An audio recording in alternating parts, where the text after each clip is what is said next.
व्याख्या मुद्रां करसरसिजैः पुस्तकं शङ्खचक्रे बिभ्रद्भिन्नस्फटिकरुचिरे पुण्डरीके निषण्णः अम्लानश्रीरमृतविशदैरंशुभिः प्लावयन्माम् आविर्भूयादनघमहिमा मानसे वागधीशः।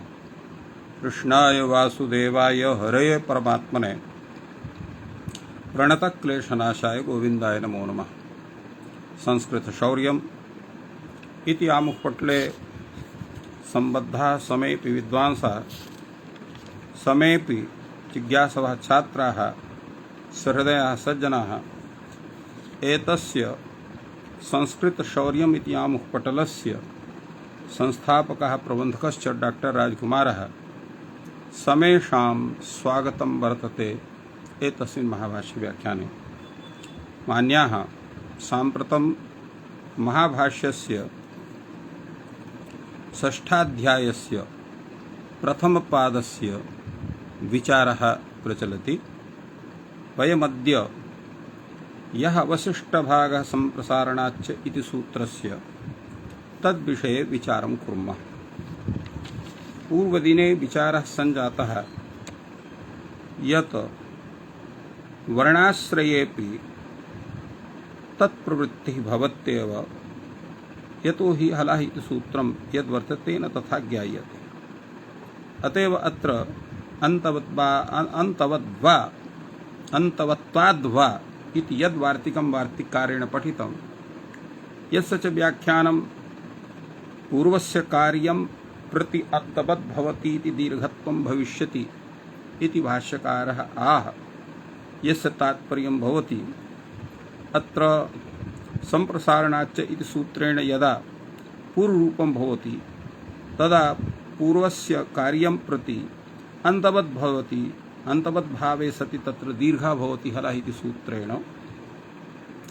अतः अत्र एवं करणीयं वर्तते। अर्थात् अत्र केवलं तत्र पूर्वरूपस्य अभावस्वरूपेऽपि स्थितिः सिद्ध्यति, यथा हूत इति विषये उक्तं वर्तते। हूत इति ह्वेय इति तत्र वर्तते। ह्वेय इत्यत्र यद्यपि अत्र हूत इति तादृशं स्वरूपं नास्ति, यतो हि अत्र तद्भवत्येव एकारः वर्तते, पूर्वरूपः भवति अनन्तरं भवति। अत्र तु उच्यते पूर्वरूपं भवति अनन्तरं तत्र पूर्वरूपे सत् तत्र सम्प्रसारणत्वं न स्यात्। सम्प्रसारणाभावे अत्र हलः इति सूत्रेण दीर्घः न स्यात्। तदा उच्यते अत्र अन्तादिवच् इति सूत्रेण अन्तवद्भावात् अत्र सम्प्रसारणत्वं तिष्ठति पूर्वरूपे सति। फलतः तत्र हलः इति सूत्रेण दीर्घे सति हूत इति रूपं सिद्ध्यति इति साधितम्। अग्रे तावत् एकं वार्तिकं वर्तते, आटो वृद्धेर्यङ्। किं तात्पर्यम् एतस्य? आटो वृद्धिर्भवति इत्येतस्मात् इयङ् भवति विप्रतिषेधेन। अत्र आटो वृद्धि, यतो हि आट् इति आगमः भवति। यदा आट् इति आगमः भवति तदा आटश्च इति वृद्धिर्भवति। आटोचि परे वृद्धिरेकादेशः स्यात् इति तत्र सूत्रं वर्तते। यथा अत्र ऐच्छिष्ट ऐहिष्ट इति स्वरूपं वर्तते। अत्र ईक्षदर्शने धातोः लुङ्लकारे ऐच्छिष्ट इति रूपम्, एवं इह चेष्टायाम् इति धातोः अत्रापि लुङ्लकारे ऐहिष्ट इति रूपं भवति। तत्र आ ईक्ष, तत्र ईक्ष धातोः लुङ्लकारे अत्र आड्जादीनाम् इति सूत्रेण आडागमः भवति। तत्र आटोचि तत्र आटस्य इति वृद्धिर्प्राप्नोति। आटो वृद्धिर्भवति इत्यस्य इति एवमेव अत्र कथयति। यत्र आटो वृद्धिर्भवति इत्यस्मात् इयङ् भवति विप्रतिषेधेन। कथम अत्र तद्विषयः अपि उच्यते। अत्र आटो वृद्धिर्भवति इत्यस्य अवकाशः भवति ऐच्छिष्ट ऐहिष्ट। अत्र इयङ् इत्यस्य प्राप्तिर्नास्ति, केवलम् आटस्य इति सूत्रेण वृद्धिर्भवति, तेन ऐच्छिष्ट ऐहिष्ट इति सिद्ध्यति। ईक्षदर्शने धातोः लुङ् लकारे प्रथमैकवचने ऐच्छिष्ट इति एवं ऐहिष्ट इति ईय धातोः।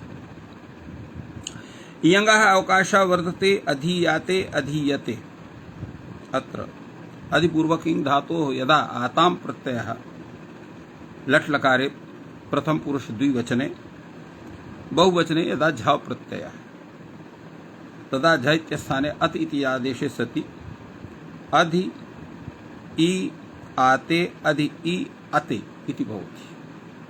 अत्र इयं सति अधीयाते अधीयते इति रूपं जायते। अध्यैषाताम् अध्यय्यत अत्र उभयोः प्राप्तिर्भवति। अधिपूर्वक सायव धातुः इङ् धातुः एवमेव अत्र ई धातुः वर्तते। अत्र किं भवति, यदा आताम् इति प्रत्ययः लङ् लकारे तदा अत्र ई आताम् अत्र अधि एवं तत्र आङ् अपि वर्तते। आडागमः आड्जादिनिमित्तेन आडागमः भवति लङ् लकारे। तेन अधि आ इ आताम् अधि आ इ अत अर्थात् झ प्रत्ययः झ इत्यस्थाने अत आदेशः भवति, तेन अत इति तिष्ठति। अत्रापि स एव धातुः इङ् धातुः वर्तते। अत्र इयङादेशो प्राप्नोति, आठस्य इति वृद्धिरपि प्राप्नोति। किं स्यात् अत्र?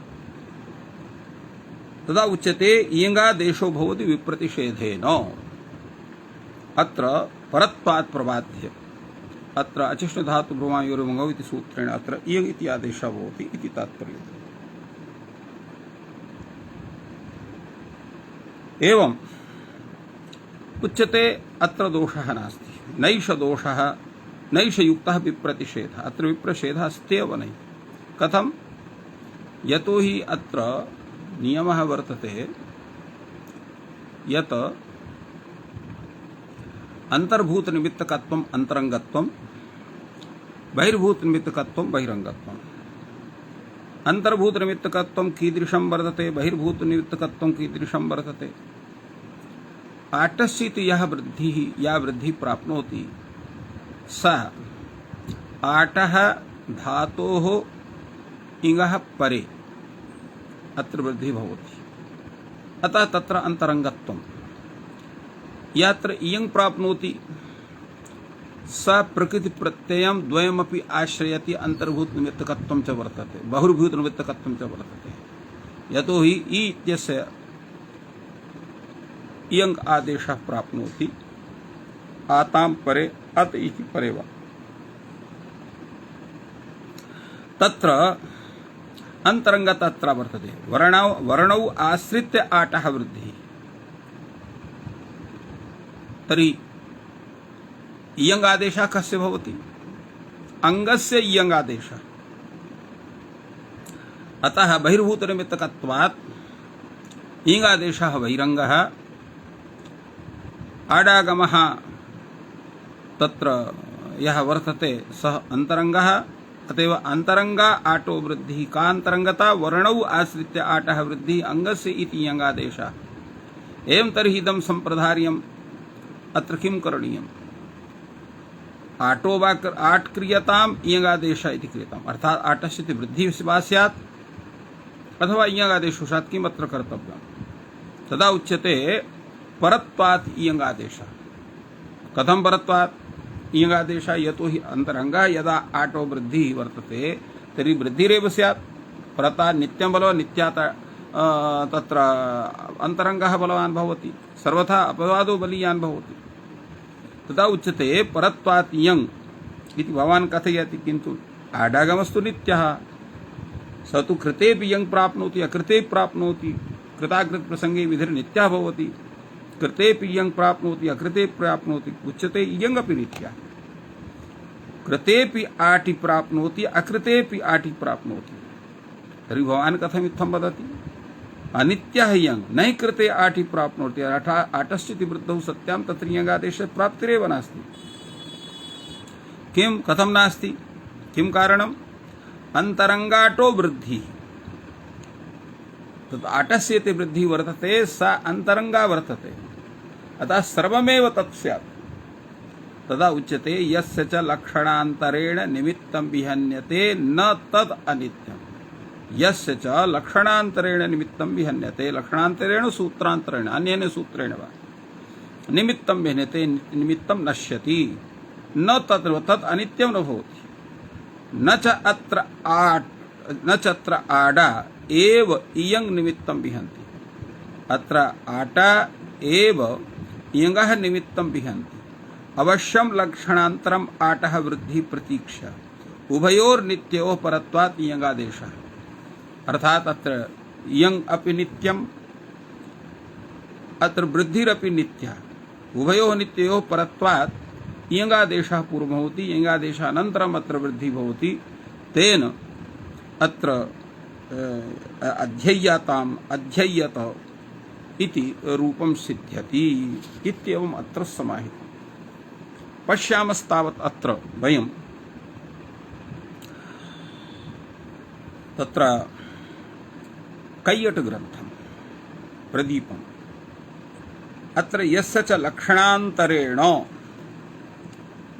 निमित्तं विहन्यते न तत् अनित्यम् एषा परिभाषा भगवता भाष्यकारेण अत्र वचनरूपेण पठिता वर्तते। तत्र इमां परिभाषां व्याचक्षाणः कैयटः कथयति एतत् क्वचित् आश्रियते। अत्र अर्थात इयं परिभाषा सर्वत्र नाश्रियते, क्वचित् आश्रियते, क्वचित् नापि आश्रियते। यथा कथितं वर्तते लोके तद् ब्राह्मण कुलम् इति वर्तते। तो तद् ब्राह्मण कुलम् इत्यादौ त्यदादिभ्यः लुक वक्तव्यः। अर्थात अत्र तदादिभ्यः लुक भवति। अत्र यस्य च लक्षणान्तरेण निमित्तं विहन्यते न तत् अनित्यम्। यदा इमां परिभाषाम् आश्रियते तदा नित्यत्वात् लुक सिद्धा भवति। तस्य हि अतोम इति लक्षणेन निमित्तं विहन्यते। अतः अतोमि परे पूर्व रूप में का आदेश अमि पूर्वा वर्तते, अतोमि तेन अम आदेशः भवति। तो यदा अम आदेशः भवति तदा तस्य निमित्तं विहन्यते लुकः। अन्यथा किं समोर् नपुंसकात् इति लुक् भवति, तेन तत्तेतानि एव रूपेण भवति। किन्तु अतोमि इति सूत्रेण यदा अकारः अतः परस्य सोमो रम् स्यात्, अवर्णात् अतः परस्य ह्रस्वात् अकारात् परस्य अत्र सु इत्यस्थाने अम् इत्यस्थाने अम् इति आदेशः भवति इति सूत्रार्थः। तो अतोमि इति लक्षणेन निमित्तं विहन्यते न पुनस्त्यदाद्यत्वेनैव इति न स्यात् अनित्यं लुकः। अतः लुकः अनित्यं न भवति। तत्र तदा किं करणीयं भवति? तत्र यदा लक्षणयोरेव विचारः, किं लक्षणं नित्यं कम् अनित्यम् इति विचारः पूर्वं भवेत्। इदं लक्षणं नित्यं वर्तते, इदं लक्षणम् अनित्यं वर्तते। तदा किं स्यात्? तदा अयं विचारः भवति यस्य च लक्षणान्तरेण निमित्तं न विहन्यते, यस्य लक्षणान्तरेण निमित्तं विहन्यते न तद् अनित्यम् इति अयं न्यायः, इयं परिभाषा अत्र स्वीकृता भवति। यदा तु कार्ययोः विचारः वर्तते, लक्षणस्य विचारः नास्ति, तदा कस्मिन् कार्ये प्रवृत्ते किं प्रवर्तते किं न प्रवर्तते इति विचारः अत्र भवति। तदा एतस्याः परिभाषा आवश्यकता एव नास्ति। यतो हि अत्र लक्षणानां विचारः एव नास्ति, कार्यस्य विचारः वर्तते। अतः एषा परिभाषा तत्र नाश्रियते। तात्पर्यं किं वर्तते? यत्र कार्यम् आदाय सिद्धा सिद्धत्व विचारः तत्र इयं परिभाषा न प्रवर्तते। यत्र तु सूत्रम् आदाय अत्र प्रवृत्त विचारः तदा इयं परिभाषा प्रवर्तते इति एतस्य नियमः एवं साधितवान् अत्र किं नाम कैयटः एतत् सर्वं विचारं साधितवान्। अत्र अग्रे वार्तिकं वर्तते आद्गुणात् सवर्णदीर्घत्वम् आङ्गभ्यासयोः।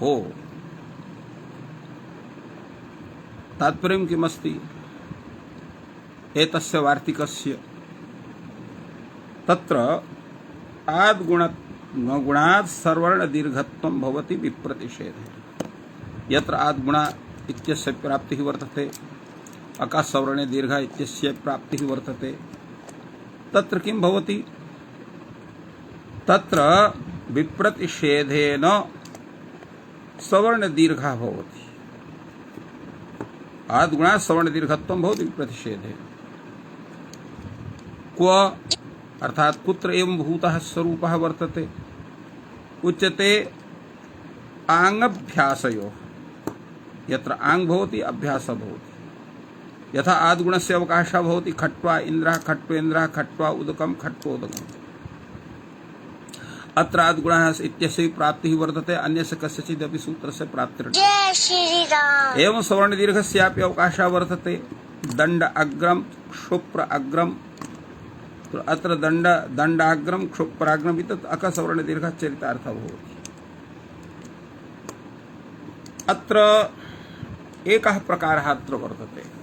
अद्य आऊढा, कदा आऊढा, उप ई इजतुः, उप उ उपतुः एवं स्वरूपं वर्तते। अत्र अद्य आऊढा इत्यत्र आङ् वर्तते। तो आङ् आदाय अत्र प्रश्नः उत्थितः वर्तते। अद्य आ इत्यत्र अकासवर्णे दीर्घः भवतु अथवा आ ऊढा इत्यत्र आद्गुणः इति सूत्रेण गुणः भवतु, किं पूर्वं स्यात्? एवं यत्र अभ्यासविषयः वर्तते, अभ्यासविषयः कुत्र वर्तते? यथा अत्र यज धातुः वर्तते। यज धातोः लिट् लकारे प्रथम पुरुष द्विवचने यज अतुस् इति अवस्था भवति। तत्र द्वितीये अभ्यासिक आदिकार्ये सति संप्रसारणादिकार्ये च कृते उप ई इजत् अतुस् इति भवति। तो इप ई इज अतुस् इति स्वरूपे, इति अभ्यासः, इज इति स्वरूपं धातु स्वरूपं वर्तते। अग्रे उप इति अत्र उपसर्गः वर्तते। तो अत्र उप ई इत्यत्र गुणस्य प्राप्तिः वर्तते। ई इजतु इत्यत्र सवर्णदीर्घस्य प्राप्तिः वर्तते। तथैव अत्र वप धातुः वर्तते। वप बीज संतापने वप धातुः अपि लिट् लकारः, अत्रापि अतुस् प्रत्ययः, तस् प्रत्ययः, तस्य स्थाने अतुस् इत्यादेशः। उप इति अत्रापि वर्तते उपसर्गः। उप वप अतुस् इति भवति। वप इत्यस्य अत्र तत्र संप्रसारणे पूर्वरूपे सति द्वित्वाभ्यासादिकार्ये सति उप उ उप अतुस् इति स्वरूपं जायते। अत्रापि तादृशी स्थितिः वर्तते। उप उ इत्यत्र गुणस्य प्राप्तिः वर्तते। उ उपतुः इत्यत्र दीर्घस्य प्राप्तिः वर्तते। अत्र किं स्यात्? तत्रोच्यते सवर्णदीर्घत्वं भवति विप्रतिषेधेन। अत्र सर्वत्र सवर्णदीर्घः भवति। अर्थात् अद्य आ ऊढ इत्यत्रापि सवर्णदीर्घः। उप ई इत्यत्र ई इजतु इत्यत्र सवर्णदीर्घः। उ उपोति इत्यत्र सवर्णदीर्घः। यदा सवर्णदीर्घः भवति तदा अद्य ओढा, कदा ओढा, उप ईजतुः, उप ऊपतुः इत्यावस्थायां अत्र अद्य ओढ़ा कदा ओढ़ा अत्र गुणे सति गुणे किं ततः तु पररूपं स्यात् पररूपे सति उप उपतुः उप ईजतुः इत्यत्र गुणे च कृते अत्र उपेजतुः उपोपतुः अद्योढ़ा कदोढ़ा इत्येवम् एते शब्दाः सिद्धाः भवन्ति। तो एवम् अर्थम् अत्र विचारः अत्र कृतः वर्तते। तस्य विचारविषये समीक्षणं करोति भाष्यकारः। कथयति आद्गुणात् सवर्णदीर्घत्वम् आङ्गभ्यासयोः इति यद् भवतः कथनं वर्तते तत्र अभ्यासविषये यः प्रश्नः भवता उत्थापितः स न भवितुमर्हति एवं तात्पर्यं वर्तते। कार्यं किम् अस्त्वत्र आद्गुणः आद्गुणे कृते अयवौ च भवेत्। यथा अत्र अद्य तत्र उप इजतुः इति वर्तते उपतुः इति वर्तते। पूर्वं गुणः भवति चेत् उपेजतुः उपे इजतुः उपो उपतुः इति स्यात्। तत्र किं भविष्यति तत्र उपे इजतुः इत्यत्र एचो यवा याव इति सूत्रेण अय आदेशे अत्र उपाय इजतुः इति भवेत्। उपो उपतुः इत्यत्र गुणे सति उपव उपतुः इति स्यात्। तत्र किं स्यात् तत्र हलादिशेषः स्यात्। हलादिशेषे अत्र यतोहि यः अय इति आदेशः अव इति आदेशः साभ्यासस्य अवयवः भवति तर्हि तत् हलादिशेष इति सूत्रेण तत्र यकार वकारस्य लोपः स्यात्। पुनः आद्गुणः इति स्यात्। पुनः आद्गुणे सति उपेतुः उपेजतुः उपोषतुः उपोपतुः इत्येव स्यात् न काचन हानि। तथा स्वीकारेपि न कश्चन दोषः। तो तदा उच्यते भवतु न भवेत् सिद्धम् उपेजतुः उपेजुः इति। अर्थात् उपेजतुः इति सिद्धं भवितुमर्हति। उपेजुः इत्यपि सिद्धं भवति किन्तु इदं न सिद्ध्यति उपोपतुः उपोपुः इति। कथं न सिद्ध्यति उच्यते अत्र हि आद्गुणे कृते ओदन्तः निपातः इति प्रगृह्य संज्ञा स्यात्। ओत् इति सूत्रेण ओदन्तः निपातः प्रगृह्य स्यात्। अत्र प्रकृतिभावः स्यात्। प्रगृह्य प्रकृत्या प्रगृह्याश्च प्रकृतिभावः प्राप्नोति। अत्र प्रकृतिभावः स्यात्। फलतः अत्र ओकारादेशः स्यादेव अवादेशः न स्यात् तत्र तर्हि अत्र दोषः भवेत्। तदा उच्यते पदान्तप्रकरणे प्रकृतिभावः। यत्र पदान्तप्रकरणं भवति तत्र प्रकृतिभावः भवति। न चैष पदान्तः एषः पदान्तः नास्ति। अतः अत्र ओति सूत्रेण प्रकृतिभावः न भवितुमर्हति। अर्थात् प्रगृह्यसंज्ञावत् प्रगृह्यसंज्ञानन्तरं प्रकृतिभावः भवति प्रगृह्यजनितं तन्न भवितुमर्हति। तदा उच्यते भवतु नाम पदान्तस्तु नास्ति किन्तु पदान्तेन सम्बद्धः वर्तते। तेन पदान्तः नास्ति किन्तु पदान्तेन सम्बद्धत्वात् तस्य ग्रहणं भवितुमर्हति। पदान्तभक्तः पदान्तग्रहणेन ग्राहिष्यते। अतः अत्र यदा पदान्तः स्यात् तदा उदन्तनिपातः अत्र स्यादेव इति दोषस्य स्थितिः अस्ति एव। तदा उच्यते एवं तर्हि एतदेव अत्र नास्ति। ओदन्तो निपातः इत्येव नास्ति। ओदन्तस्तु वर्तते किन्तु निपातः नास्ति। कथं निपातः नास्ति यतो उपैतेन सम्बन्धः उपिते निपातः वर्तते तस्य सम्बद्धत्वात् अत्रापि निपातत्वम् आगच्छेत् निपातत्वम् आगच्छति किन्तु ओदन्तत्वं न आगच्छति कथं नहीं आगच्छति उच्यते लक्षण प्रतिपदोक्तयोः प्रतिपदोक्तस्य ग्रहणम् अत्र ओकारः लाक्षणिकः वर्तते अत्र उपो इत्यत्र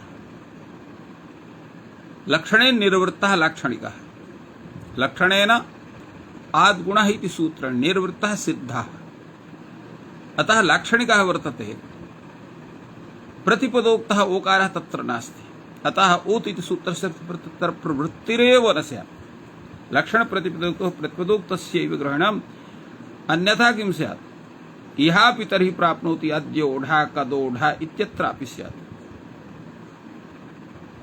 तदा उच्यते भवेत् रूपं सिद्धं स्यात् भवेत् रूपं सिद्धं स्यात् अर्थात् यया रीत्या रूपं सिद्ध्यति तथा तत्र करणीयं तथा करणीयम् अत्रापि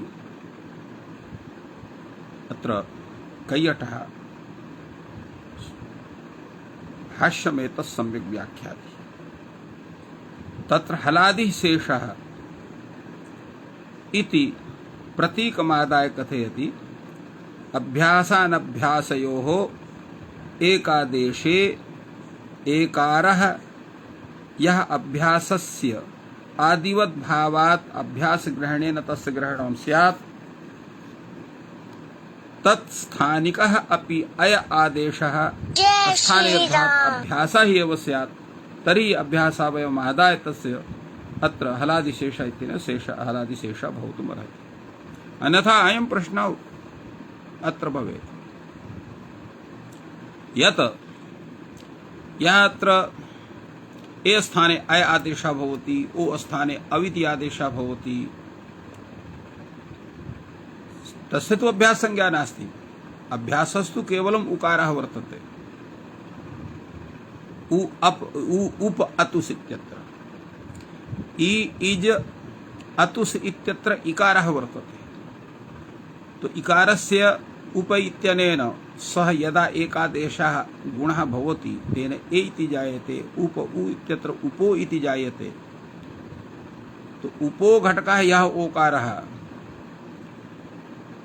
उपे घटकः यः इकारः तस्य स्थाने यदा ऐ इति आदेशः अव इति आदेशः तस्य अभ्याससंज्ञा तु नास्ति अभ्यासाभावात् हलादिशेषः इत्यनेन तस्य शेषत्वं न भवितुमर्हति लोपः न भवितुमर्हति यकार उकारयोः तर्हि कथं भवान् कथयति अत्र अभ्यासलोपः स्यात् तस्य विषये अयम् उच्यते अभ्यासानभ्यासयोः एकादेशः यः वर्ततः एकारः ओकारः अभ्यासस्य आदिवद्भावात् तस्य एकारस्य ओकारस्य च अभ्यासग्रहणेन ग्रहणं भविष्यति तत्स्थानिकः यः अय आदेशः अव आदेशः सोऽपि अभ्याससंज्ञकः स्यात् कथम् अस्थानिवद्भावात् अस्थानीयः एकारोकार यस्य अभ्यासत्वं वर्तते तन्निष्ठः यः अभ्यासत्वधर्मः स एव अय इत्यत्र आगच्छेत् अव इत्यत्र आगच्छेत् फलतः अभ्यासावयवत्वात् अत्र हलः आदि तत्र हलः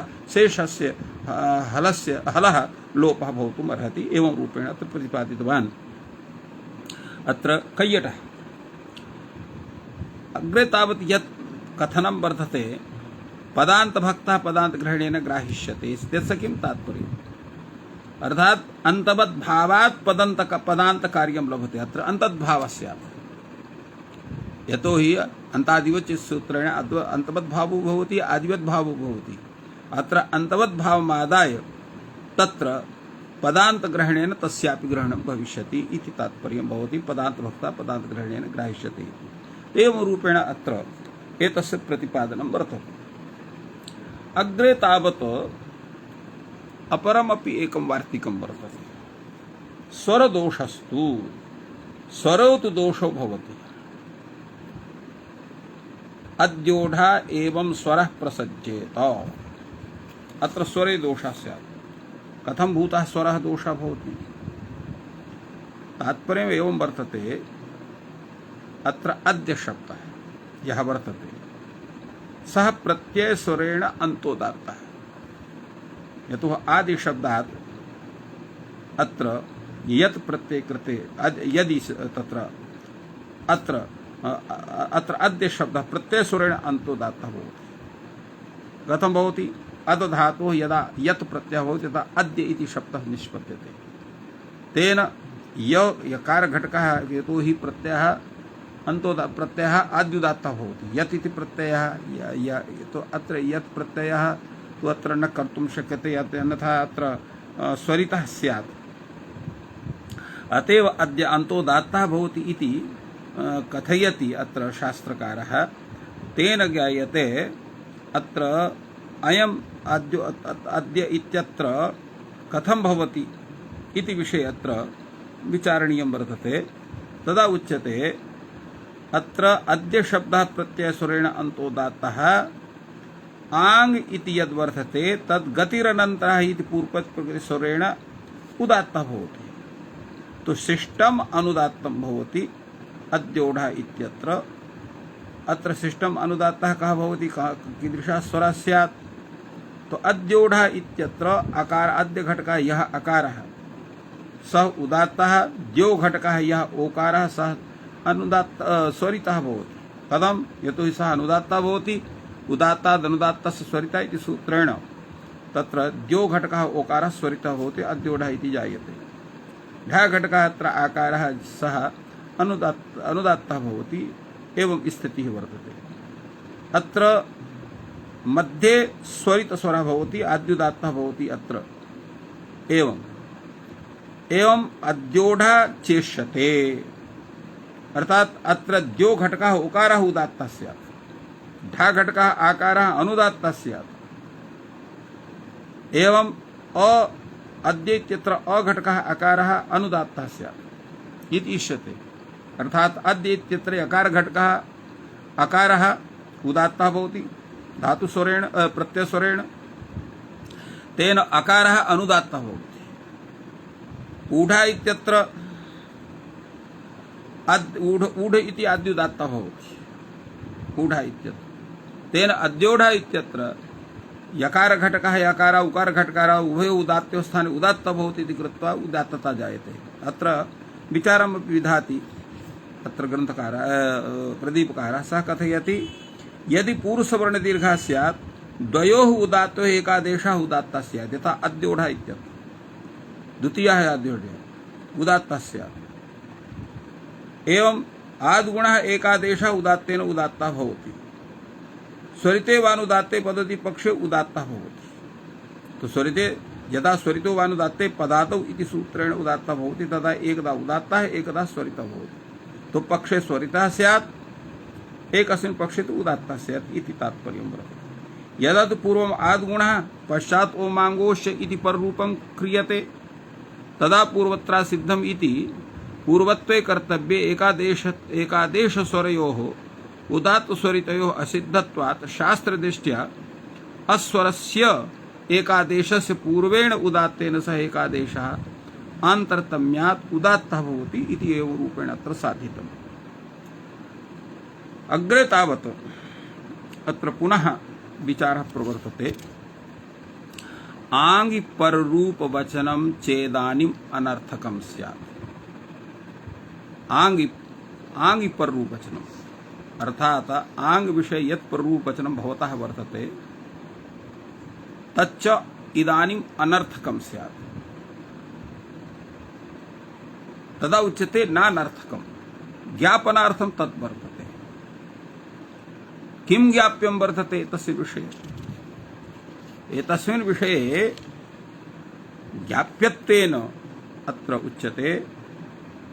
तत्र ज्ञापनं कथं भवति इति पूर्वं विचारणीयं वर्तते। न केवलम् अत्र स्वरदोषः, आङ् पररूपवचनं यद् भवान् कथयति तत् न केवलम् अत्र स्वरदोषः, यावत् आचार्यवचनमपि तत्र प्रमाणीकृतं न भवति त्वया।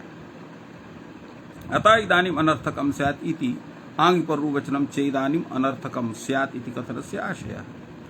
यत् अत्र भाष्यकारः तस्य उत्तरं भवति नानर्थकं ज्ञापनार्थं तद्वर्तते आङ् पररूपवचनं, तद्विषये अत्र कैयटः कथयति यदा पूर्वम आद्गुणः प्रवर्तते तदा वृद्धिरेचिति वृद्धिवादनार्थम ओमांगोश इति वक्तव्यम इति ज्ञापकम वर्तते तद ज्ञापकार्थम एतस्यात् यदा विप्रतिषेधः श्रियते तदा विप्रतिषेधे त्वाश्रियमाणे सवर्ण दीर्घेण सिद्धे रूपे परवचनम अत्र ज्ञापकम भवति तो एवं रूपेण तस्य विचारः वर्तते अग्रेपि एतस्मिन् सूत्रे भूयान् विचारः वर्तते किन्तु समयाभावात् अत्रैव विरम्यते सर्वेभ्यो नमः जयतु संस्कृतं जयतु भारतम्।